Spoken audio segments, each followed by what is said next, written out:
नमस्कार। आज आम्ही सत्तरीन आमचे कोपाड्या गांवांत देवी ब्रह्मणी महामाया सुप्रसिद्ध देवस्थान आणि सुप्रसिद्ध तीर्थस्थान ह्या जाग्यार आमचे सामके प्रसिद्ध दिवजोत्सव हाज्या ह्या निमतान आमी हांगा सगळीं जमा जाल्लीं आसा।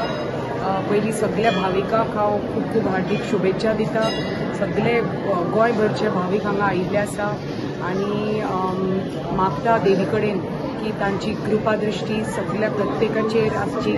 आनी आज दिवजां आनी आमी दिपोत्सव केल्लो आसा आनी प्रत्येक जो मनीस आमी म्हणटा एक दिवो लायतकच एक दिवो एक घराक उजवाड दिता, तसो प्रत्येक दिवो जो हांगा पेटयल्लो आसा आनी प्रत्येक महिला जे आज दिवो पेटयतात ती समाजाक उजवाड दिवपाक दिवो पेटयतात। आनी त्या निमतान सगळ्यांच्या वतीन हांव सगळ्या आमचे गोमंत भूमी वतीन आमचे प्रत्येका वतीन हांव परत एकदा सगळ्यांक शुभेच्छा दिता आनी मागता की देवीची आमची ब्रह्मणी महामाया देवीची जी तांची कृपा दृष्टी खंयच्यान वेगळे वेगळे स्थळांच्यान लोक हांगा खूब दीस येवन रावता। कित्याक सगळ्यांक खबर आसा की देवीचे जे तीर्थ आसा हांगा म्हणून ताका तीर्थस्थान म्हणटात, तांचे जे कातीचो पळय कितें रोग आसता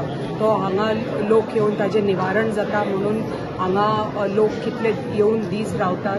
सो हे ताजी देवीची ही कृपा सगळ्यांचेर आसची आनी आमचे प्रत्येक भाविकाचेर आसची, आमचे प्रत्येक युवाचेर आसची, आमची जे महिलाचे तांचे आनी अशेच दिपोत्सव जावन जो उजवाड आमी प्रत्येक महिला आज दिवो लावून जो उजवाड दिता तो समाजाक उजवाड दिता, तो प्रत्येकाच्या जीवनान तो उजवाड जावनी आनी भरभराट जावनी, देवीची कृपा दृष्टी प्रत्येकाच्या घरान आसूनी आनी सगळ्याच्या आयुष्यान सुख शांती समृद्धी आनी मना सारखे सगळे जावनी म्हणून हांव मागता। परत एकदा सगळ्यांक खूब खूब शुभेच्छा आनी परत एकदा धन्यवाद।